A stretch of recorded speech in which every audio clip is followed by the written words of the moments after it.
So here I just removed the two T25 Torx that are holding the two fittings for the hoses of the oil cooler, and I'm letting it drain. To remove the oil cooler, you have the four nuts that are holding the power steering cooler. There's one nut behind here. And here, if you slide this out, you will find the last nut here. And once you remove all those nuts, you will be able to slide the oil cooler down. So the way this works, you pull the power steering cooler out like this, and then you can get the oil cooler down at an angle. And here we're gonna have to remove the grommet here, and then we'll be able to pull the lines. To see what you are doing with the lines, remove the duct here. You have those two T25 bolt at the bottom and one at the top. And so now you can see my two lines. Going here, I can see a lot of corrosion here. So here I already disconnected my two lines from the engine block. So here, if you just pull up, the grommet just pops out.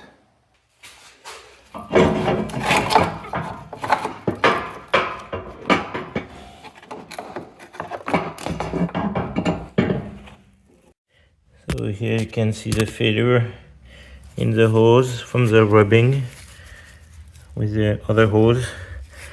Those two hoses have been rubbing pretty good despite the separation between the two. Okay, so here we have the stock oil cooler we removed from the car, and originally it is sandwiched between the power steering cooler here and then the radiator for the car. Here you have the AC condenser in between. So most of the power steering cooler is actually blocking the air going into the oil cooler. So here we have the Forge Motorsports oil cooler kits that come with the oil cooler, the lines, and the relocation brackets. I didn't see the printed instructions, so I printed them from the website, and we're going to install this. So the kit has a QR code to download the instructions.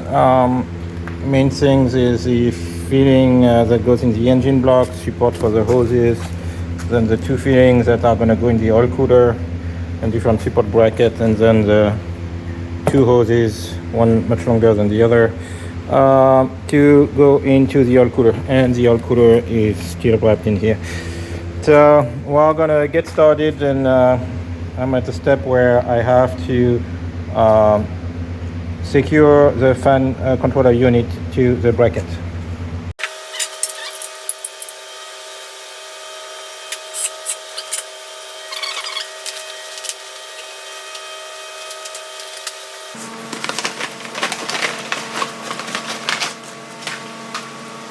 This is a C-Trab oil cooler. It just has plastic tabs. They do have seals on the fittings.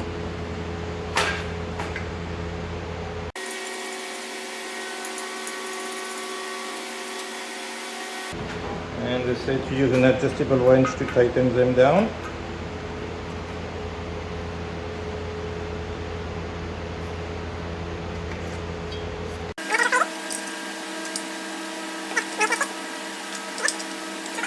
So they provide you with little bolt-in washers. So you will need an M4 Allen.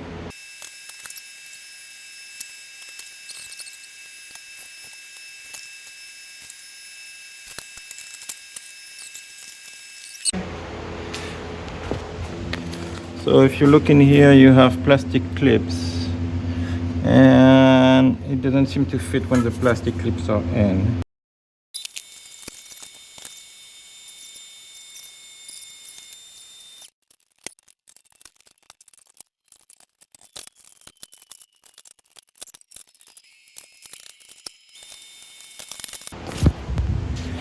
So here I tighten the end fittings here. On this side, the long side, it's kind of in the way of the brackets.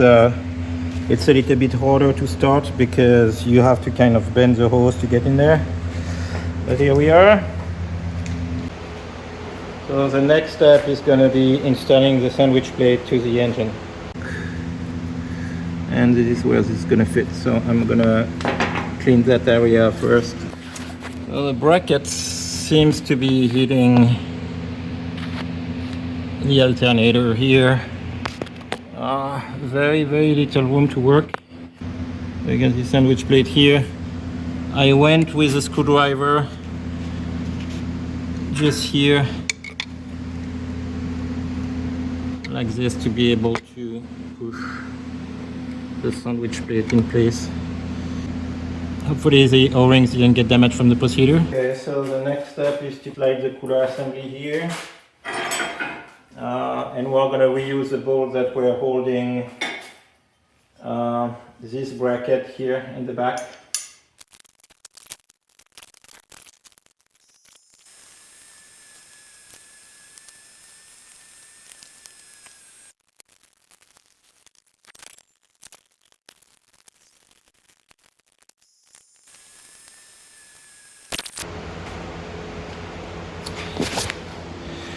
Okay, so definitely don't follow the Forge instructions.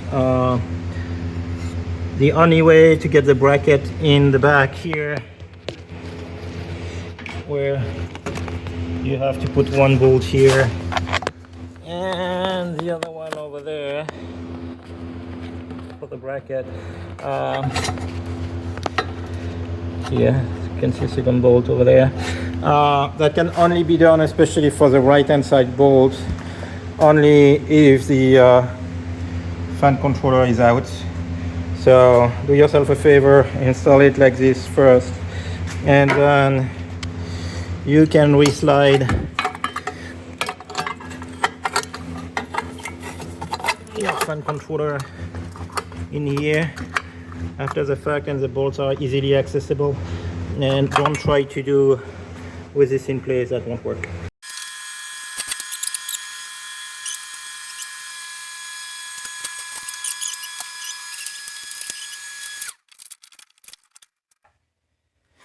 And now I have to connect the oil line to the sandwich plate.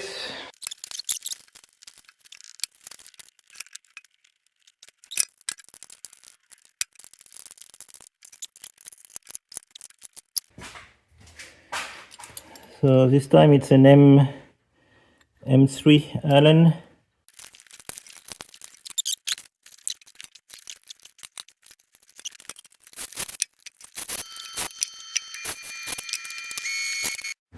Okay, so here we have the sandwich plate installed. Not sure I can have a shot from the back to show you. Yes, here. Okay, the next part is to take this clamp. Okay, so no idea what size it is. It's not a 4, it's not a 5. I use Torx instead to get a grip on it. Not sure what size it is, to be honest.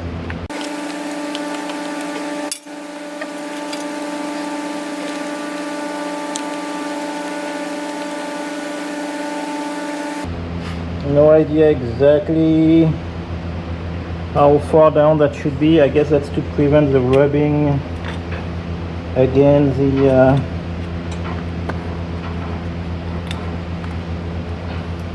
the radiator. So I'm gonna slide it a bit down to be preventing the rubbing with the radiator. That it sits against the radiator. Not sure if that's the intent or not. They give you a lower mounting bracket. So they ask you to reuse the stock dampers, but if you are like me, those are not going to come off, and so you will need to find replacement ones.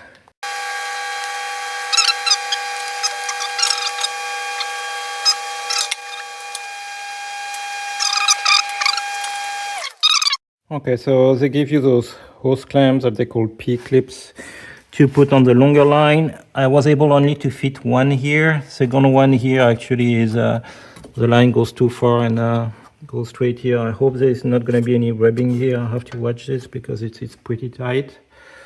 And so the last step is to take those nylon spacers, and it's to keep the distance between the AC condenser and the radiator itself. It is threaded in the nylon, so we're gonna put remaining little bolts here into this to keep the spacing.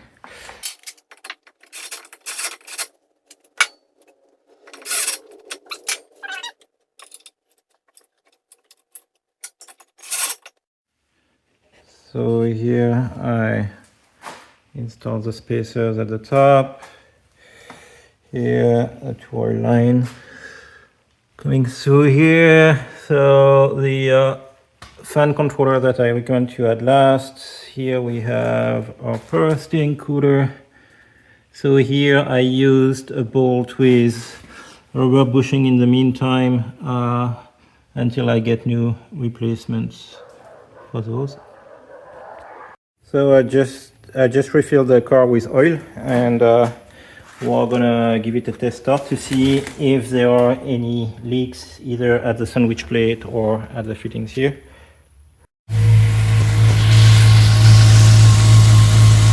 So far I don't see any leaks. Everything seems right here. Yep. Fittings are dry. You can feel the pressure in the line here. So there's definitely oil going through. And here we are dry as well on both sides. So far so good, seems to be a success. I will finish putting the bumper back in place.